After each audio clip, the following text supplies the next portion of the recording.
Bom dia, galera, tudo certo? Rapaziada, começando mais um vídeo aqui hoje. Hoje é quinta-feira, hoje é dia de célula lá no colégio. Vou tentar gravar um pouco pra vocês aí, acompanha. E você que não viu o último vídeo que eu postei aqui no canal, foi falando sobre alguns pontos importantes pra você que quer começar uma célula, algum movimento evangelístico no seu colégio. Então assiste lá que vai ser muito bom pra você que tá pensando sobre isso.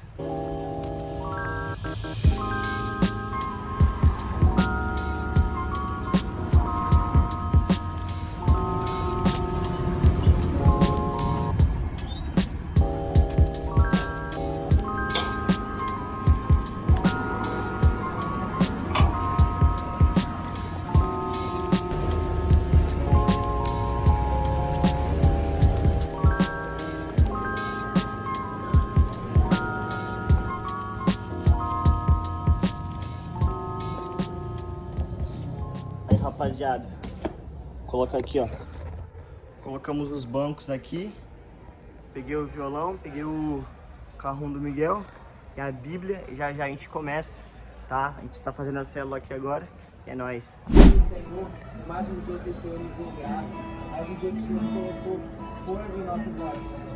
Não há nada melhor a que se comparar. Eu provei e vi o mais doce amor que liberta o meu ser e a vergonha desfaz. Não é só um momento onde, por exemplo, um dia você foi alcançado, ouviu o evangelho, onde você ouviu o amor de Deus, e aí falaram para você aceita Jesus, aí você disse sim, e aí depois você partiu para outros assuntos, e o evangelho só foi aquele momento. Não, o evangelho é do início ao fim, a gente precisa acreditar nessa boa notícia, daquilo que Deus fez por nós através de Cristo. Mas antes de compartilhar a boa notícia que é o Evangelho, eu preciso contextualizar, eu preciso dar a má notícia. E não é a má notícia de que o Palmeiras não tem mundial. A má notícia é pior. Essa piada do passado, se não me engano. A notícia é pior. É a notícia de que todos pecaram. Tá bem? Então, no Romanos 3:23, fala assim: pois todos pecaram e não alcançam o padrão da glória de Deus, mas Ele, em sua graça, nos declara justos por meio de Cristo Jesus, que nos resgatou do castigo para os nossos pecados. Então aqui Paulo ele vai dizer que tanto os judeus quanto os gentios, os judeus era o povo que Deus chamou, estão debaixo da escravidão do pecado por natureza. Então todos já nascem escravos do pecado, já nascem destinados como alvo à ira de Deus, porque a maldição do pecado é a morte. E aí, se você ainda tem dúvida, mas você pode pensar assim, não, mas eu não sou tão ruim assim, poxa, eu vou na igreja, isso, aquilo. Então, se você tem dúvida, olha mais um pedaço do que Paulo fala aqui, a partir do versículo 10. Ninguém é justo, nenhum sequer. Ninguém é sábio, ninguém busca Deus. Todos se desviaram, todos se tornaram inúteis, ninguém faz o bem. Nenhum sequer. Sua conversa é repulsiva como o odor de um túmulo aberto. Sua língua é cheia de mentiras. Veneno de serpentes goteja de seus lábios. Sua boca é cheia de maldição e amargura. Apressam-se em cometer homicídio. Por onde passam, deixam destruição e sofrimento. Não sabem onde encontrar paz. Não têm o menor temor de Deus. Está falando de todos, não só de alguns, tá bom? E Paulo vai deixar claro. E aí eu posso perguntar, né? Para que serve a lei de Deus? Alguém sabe para que serve a lei? Já que nós não temos capacidade de obedecer ela por completo, para que ela serve afinal, já que não é para nos salvar? Então, um palpite? É para não ter segurança, né? Senão matar.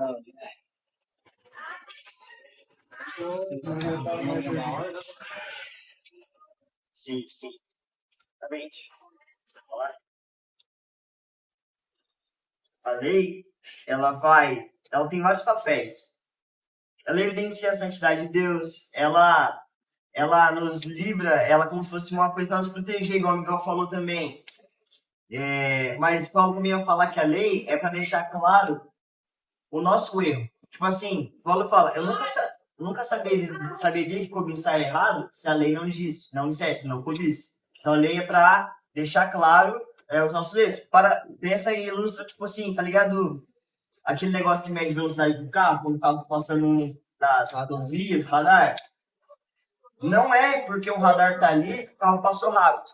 Na verdade, o radar só evidencia o erro do carro, que ele estava rápido. Entendeu? Tipo, não é o radar que fez o carro passar mais rápido. O radar tá ali só para comprovar, ó, não tem desculpa, tá aqui gravado. Então, além de isso, ó, não tem desculpa. Todos são indesculpáveis diante de Deus, que é o que a gente leu, todos pecaram. Então, a lei é para deixar claro isso. E aí, se você não se recorda da lei, eu queria ler os 10 mandamentos lá no capítulo 20 de Êxodo, tá? Que lá Moisés recebeu de Deus e ele transmite para o povo. É um pouco grande, eu vou ler, então vocês vão ouvir.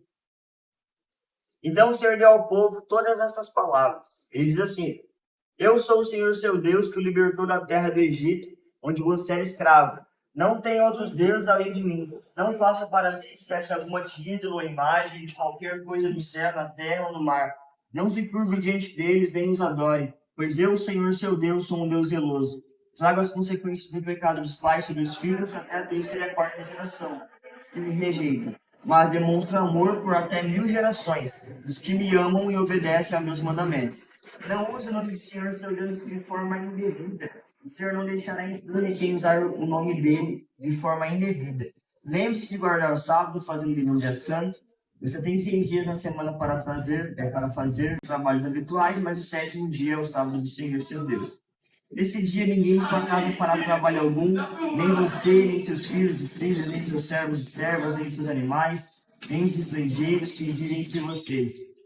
O Senhor fez os céus, a terra, o mar e tudo que eles há em 6 dias. No 7º dia, porém, descansou. Por isso o Senhor abençoou o sábado e fez dele um dia santo. Outro, onde seu pai e sua mãe, assim você terá vida longa e plena na terra que o Senhor seu Deus dá. Não mate, não cometa adultério, não roube, não dê falso testemunho contra o seu próximo, não cobiça a casa de seu próximo, não cobiça a mulher dele, nem seus servos ou servas, nem seu boi ou jumento, nem qualquer outra coisa. Então aqui ele fala, vamos dizer assim, um pouco mais amplo, mas basicamente ele fala, né, os mandamentos: não mate, não roube, não dê falso testemunho, né, tipo, não minta.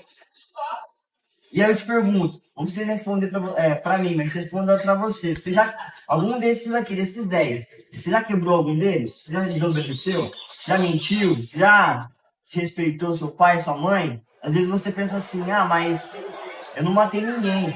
Mas Jesus vem e mostra, se o dia do seu irmão sem motivo, você já pecou no seu coração.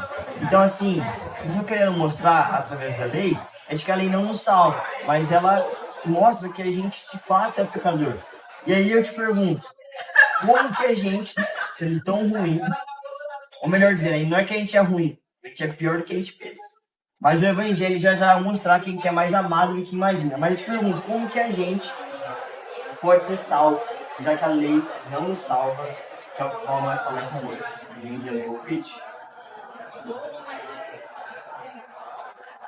Ninguém? De cada vez. Gente, a lei não tem como a gente salvar. Por quê? A lei, se você obedecer uma delas, você tem que obedecer tudo para ser pleno. E aí, eu queria te dar agora a boa notícia, depois da má notícia.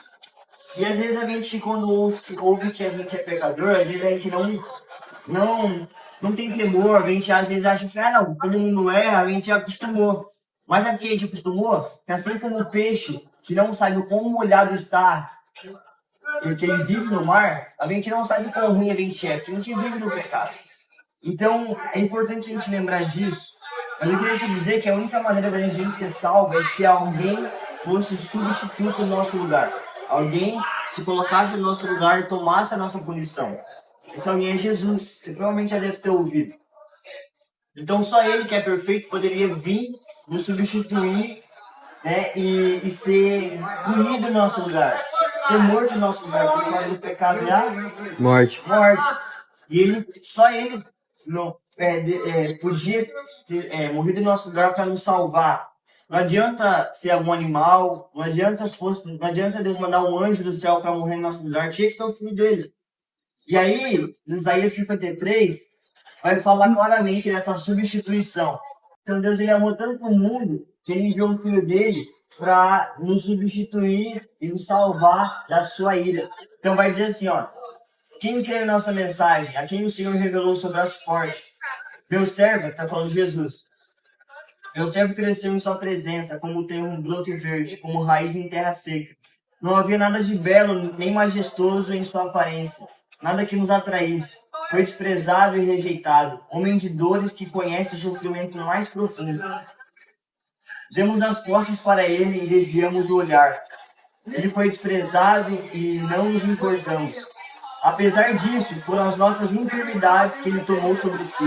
Foram as nossas doenças que pesaram sobre ele.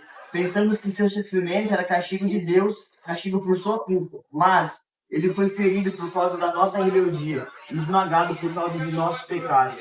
Sofreu o castigo para que fossemos restaurados, e recebeu ações para que fossemos curados. Todos nós nos desviamos como ovelhas, deixamos os caminhos de Deus, para seguir os nossos caminhos. E, no entanto, o Senhor fez cair sobre ele os pecados de todos nós. Ele foi oprimido e humilhado, mas não disse uma só palavra. Foi levado como cordeiro para o matadouro, como ovelha muda diante dos seus criadores, não abriu a boca. Condenado injustamente, foi levado embora. Ninguém se importou de ele morrer sem deixar descendentes, sua vida ser cortada no meio do caminho. Mas ele foi ferido mortalmente por causa de nossa rebeldia, quer dizer, por causa da rebeldia do meu povo. Não havia cometido nenhuma injustiça, jamais havia enganado alguém. Ainda assim, foi sepultado como um criminoso, colocado no túmulo de um homem rico, fazia parte do plano do Senhor esmagá-lo e causar-lhe dor. Quando, porém, sua vida for entregue como oferta pelo pecado, ele terá muitos descendentes, terá vida longa, e o plano do Senhor prosperará em suas mãos. Quando ele vir tudo que resultar de sua angústia, ficará satisfeito. E por causa de tudo que meu servo justo passou, ele fará que muitos sejam considerados justos, pois levará sobre si os pecados deles. Acabou. Ele daria as honras de um soldado vitorioso, pois ele se expôs à morte. Foi contado entre os rebeldes, levou sobre si a culpa de muitos e intercedeu pelos pecadores. Então aqui Isaías ele mostra muito bem que ele tomou nosso lugar. Ele fala, ele tomou sobre si as nossas enfermidades. Ele foi esmagado para que a gente fosse salvo. Salvo do quê? Da ira de Deus. Porque a gente, por natureza, era filho da ira.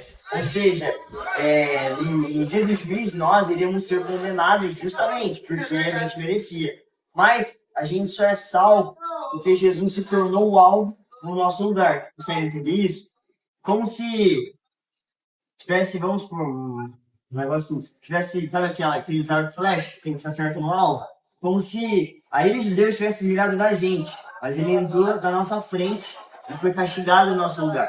Então, agora eu te pergunto, como que a gente pode ser salvo? Exatamente assim, lembre do Filho de Deus, foi esmagado, foi moído, sofreu, foi crucificado no nosso lugar, mas no terceiro dia ressuscitou dentre os mortos e vive, para sempre, eternamente. Então, a gente só consegue ser salvo se a gente se arrepender dos nossos pecados e crer no Filho de Deus. As nossas obras não são suficientes para que a gente seja salvo. Por mais que eu dê esmola, por mais que eu busque falar a verdade, a gente não consegue, não é suficiente. Mas Jesus é suficiente.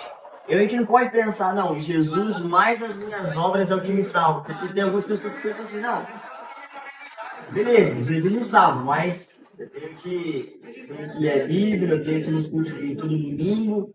Senão, não é suficiente, isso não é verdade. Às vezes a gente pode pensar isso. Jesus ele é suficiente. Não estou dizendo que a gente não deve fazer isso, né? Bíblia, enfim. Mas eu quero dizer que a gente deve fazer isso por amor. Porque ele diz, aquele que me ama, guarda os meus mandamentos. Mas como a gente vai amar ele se a gente não entendeu que ele nos amou primeiro? Então, é isso que eu queria compartilhar com vocês hoje. Bom, gente, já está em outro dia. Só estou passando para finalizar o vídeo aqui. Foi isso. Eu falei pro meu amigo João gravar a ministração, tá? Por isso ficou um pouco longo o vídeo, também não ficou com tanta qualidade. Vocês viram que ficou bem improvisado mesmo.